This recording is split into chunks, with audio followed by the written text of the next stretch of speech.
Bismillahirrahmanirrahim. Assalamualaikum warahmatullahi wabarakatuh.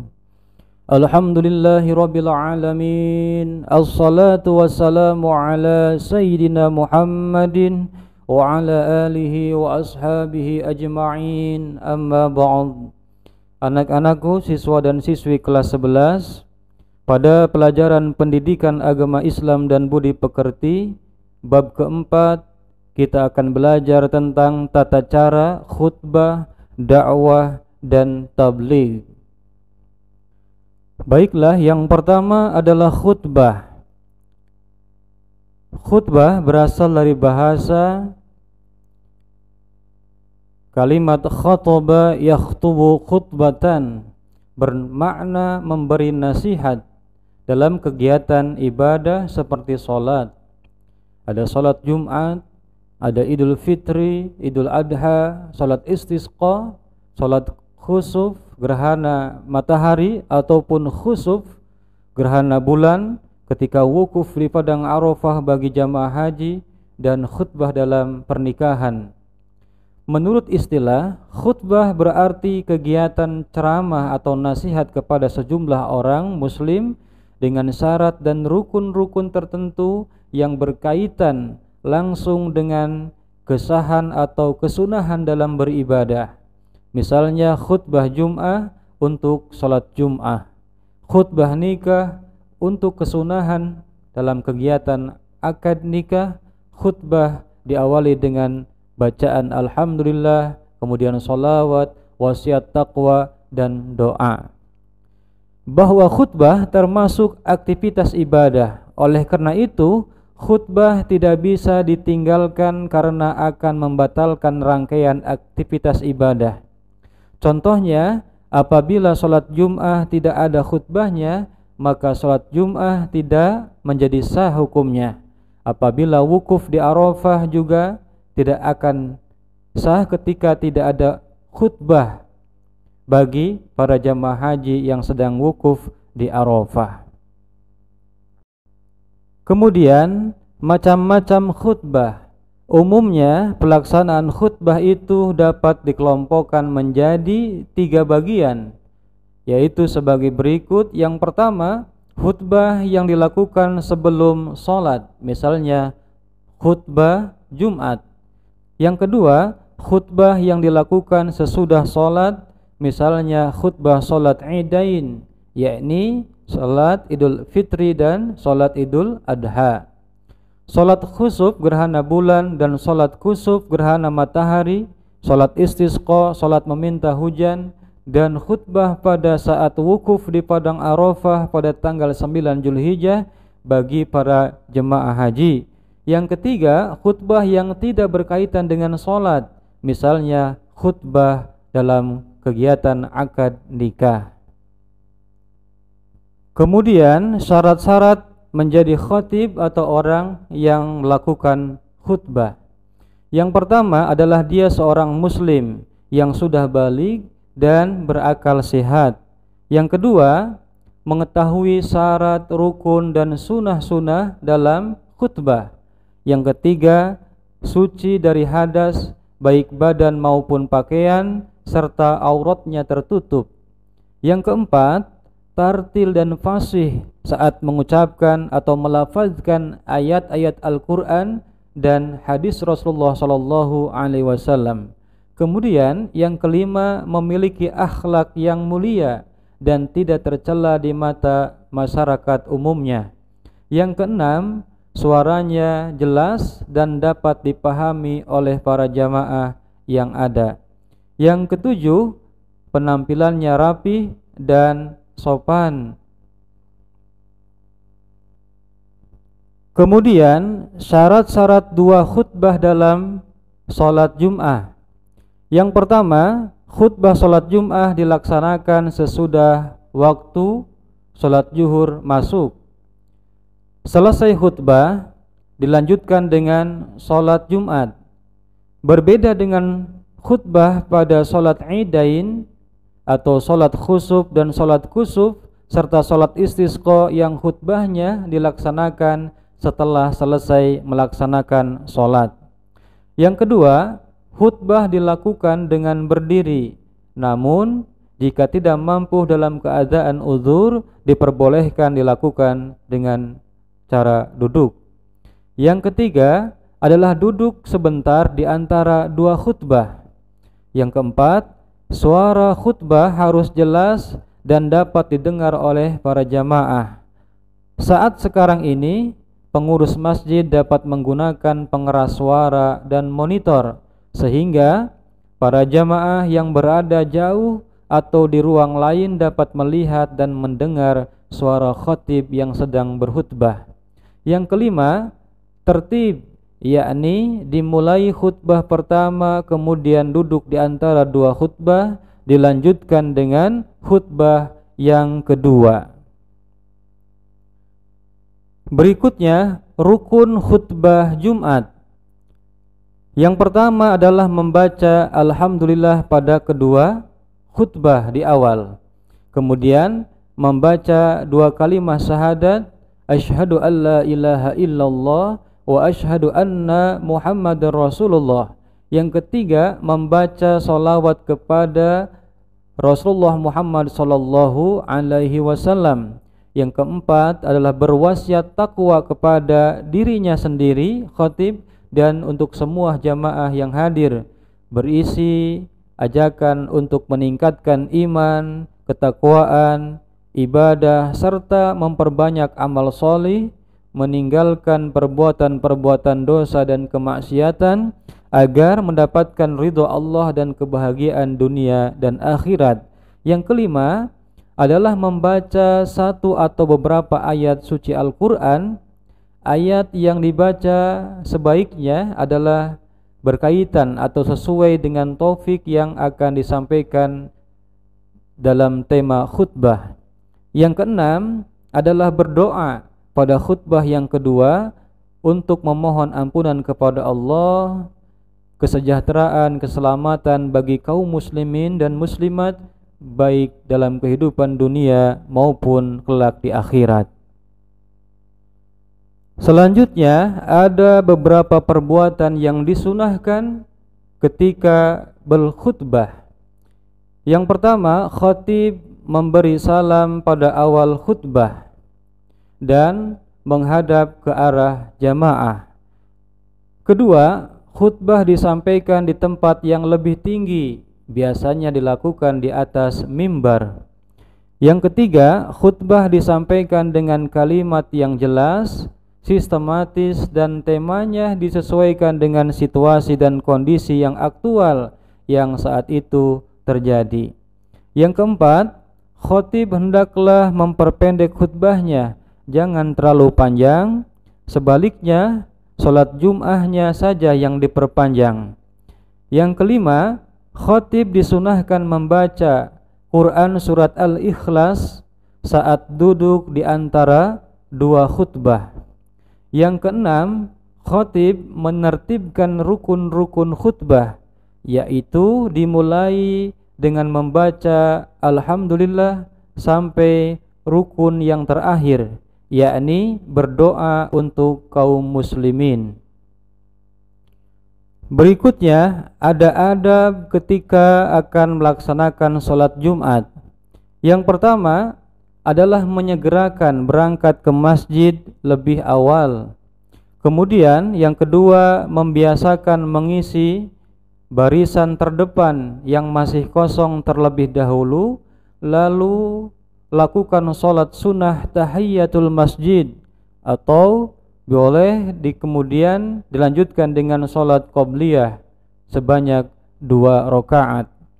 Yang ketiga adalah memperbanyak zikir dan doa, membaca sholawat Nabi, atau juga membaca Al-Quran, tetapi usahakan dengan suara yang pelan sebelum khatib naik ke atas mimbar. Yang keempat adalah mendengarkan khutbah dengan khusyuk. Jangan melakukan pembicaraan, termasuk juga tidak boleh menegur jamaah lain, apalagi mengantuk atau tidur ketika khatib sedang menyampaikan khutbah. Berikutnya ada juga adab ketika kita akan melaksanakan sholat Idul Fitri dan Idul Adha. Yang pertama, waktu pelaksanaan sholat Idain, dua sholat Id, dimulai saat matahari setinggi tombak sampai waktu zawal atau matahari bergeser ke arah barat. Yang kedua, pelaksanaan sholat lebih utama berada di tanah lapang jika tidak ada halangan. Yang ketiga, sebelum berangkat disunahkan untuk mandi terlebih dahulu dan memakai pakaian yang terbaik. Yang keempat, disunahkan makan terlebih dahulu sebelum melaksanakan sholat Idul Fitri. Dan sebaliknya berbeda, disunahkan tidak makan terlebih dahulu sebelum melaksanakan sholat sunnah Idul Adha. Yang kelima adalah memperbanyak zikir, membaca takbir, tahlil dan tahmid. Allahu Akbar, Allahu Akbar, Allahu Akbar, la ilaha illallah, wallahu akbar, Allahu Akbar, walillahil hamd. Ada takbir, tahlil dan tahmid. Berikutnya praktik khutbah. Yang pertama, urutan khutbah pertama sebagai berikut, yakni khatib berdiri di mimbar yang diawali dengan ucapan salam. Yang kedua, khatib duduk kembali dan kemudian dikumandangkan azan oleh muadzin. Berikutnya, selesai azan, khatib berdiri dan melanjutkan membaca rangkaian khutbah dengan rukun-rukun khutbah secara tertib berurutan yang dimulai dengan bacaan hamdalah, sholawat, syahadat, sholawat dan seterusnya. Yang keempat, materi khutbah hendaklah disesuaikan dengan situasi dan kondisi yang sedang aktual atau terkini, yakni diperkuat dengan rujukan atau dalil yang bersumber dari Al-Quran dan hadis Rasulullah SAW. Kemudian yang kelima adalah penutup dari khutbah. Adapun praktik khutbah yang kedua adalah selesai khutbah yang pertama tadi, khatib duduk sebentar sambil berdoa memohon ampunan untuk dirinya, untuk kedua orang tuanya, lalu berdiri lagi untuk melanjutkan khutbah yang kedua. Kemudian khutbah kedua ini cukup langsung saja membaca rukun-rukun dari khutbah mulai hamdalah sampai selesai. Yang ketiga, setelah itu khatib mengakhiri khutbah dengan membaca doa. Yang keempat, kalimat penutup khutbah. Kemudian dilanjutkan dengan khatib turun dari mimbar, kemudian muadzin mengumandangkan iqamah. Yang kedua adalah tabligh. Tadi yang pertama tentang khutbah, yang kedua adalah tabligh. Tabligh artinya menyampaikan. Orang yang menyampaikan disebut dengan muballigh. Ketentuan-ketentuan yang harus diperhatikan dalam melakukan tabligh adalah sebagai berikut. Yang pertama, syarat mubaligh adalah seorang muslim yang beragama Islam, kemudian baligh. Yang ketiga, berakal sehat, dan yang keempat adalah memahami dan mendalami ajaran agama Islam. Berikutnya adalah tata cara dan etika ketika melakukan tabligh. Yang pertama, bersikap lemah lembut, tidak kasar dan tidak merusak. Yang kedua, menggunakan bahasa yang mudah dipahami dan dimengerti oleh jamaah. Yang ketiga, mengutamakan musyawarah dan berdiskusi untuk kemaslahatan bersama. Yang keempat, materi yang disampaikan harus mempunyai dasar hukum yang kuat dan jelas sumbernya. Yang kelima, menyampaikan dengan ikhlas dan sabar sesuai dengan kondisi psikologis dan sosiologis penerimanya. Yang keenam, tidak menghasut orang lain untuk bermusuhan merusak, berselisih dan mencari-cari kesalahan orang lain, akan tetapi menyampaikan materi-materi yang menyejukkan, yang memperkokoh, yang menguatkan, yang cinta damai dan mempersatukan. Kemudian yang ketiga adalah dakwah. Dakwah artinya mengajak. Orang yang melaksanakan dakwah disebut dengan da'i. Ada dua cara dalam berdakwah. Yang pertama bisa dilakukan dengan cara dakwah bil lisan, yakni menggunakan tutur kata. Yang kedua adalah dengan perbuatan atau dakwah bil hal. Ketentuan-ketentuan yang harus diperhatikan dalam berdakwah adalah yang pertama, syarat penyampai dakwah atau da'i seorang muslim baligh, berakal sehat dan memahami serta mendalami ajaran agama Islam. Baiklah, selanjutnya adalah tata cara etika berdakwah. Yang pertama, dalam berdakwah dilaksanakan dengan hikmah, yaitu ucapan yang lembut, tegas dan sikap yang bijaksana. Yang kedua, dakwah dilakukan dengan mau'izah hasanah atau nasihat yang baik, yaitu cara persuasif tanpa kekerasan dan edukatif memberikan pengajaran. Yang ketiga, dakwah dilaksanakan dengan memberi contoh yang baik atau uswatun hasanah. Yang keempat, dakwah dilakukan dengan mujahadah, yaitu berdiskusi atau tukar pikiran yang berjalan secara dinamis dan santun serta menghargai pendapat orang lain. Baiklah, kesimpulannya adalah yang pertama, khutbah bermakna memberi nasihat agama dalam kegiatan ibadah seperti sholat, wukuf, dan nikah. Orang yang memberikan khutbah disebut dengan khatib. Khutbah lebih bersifat satu arah, hanya khatib saja yang menyampaikan, berbicara, sedangkan yang lainnya adalah jamaah mendengarkan. Sedangkan tabligh berarti menyampaikan, memberitahukan kebenaran kepada orang lain. Tabligh dapat bersifat dua arah, saling berdiskusi dan lain sebagainya. Yang ketiga, dakwah berarti memanggil, menyeru, mengajak orang lain akan sesuatu hal untuk berbuat baik dan mencegah berbuat keburukan. Dakwah bisa bersifat dua arah. Kemudian dalam berdakwah minimal ada dua cara, yaitu dakwah dengan lisan atau dakwah bil lisan dan dakwah dengan perbuatan, yakni dakwah bil hal. Dakwah bil lisan artinya dakwah yang dilakukan dengan menyampaikan kata-kata seperti ceramah, tabligh dan lain sebagainya.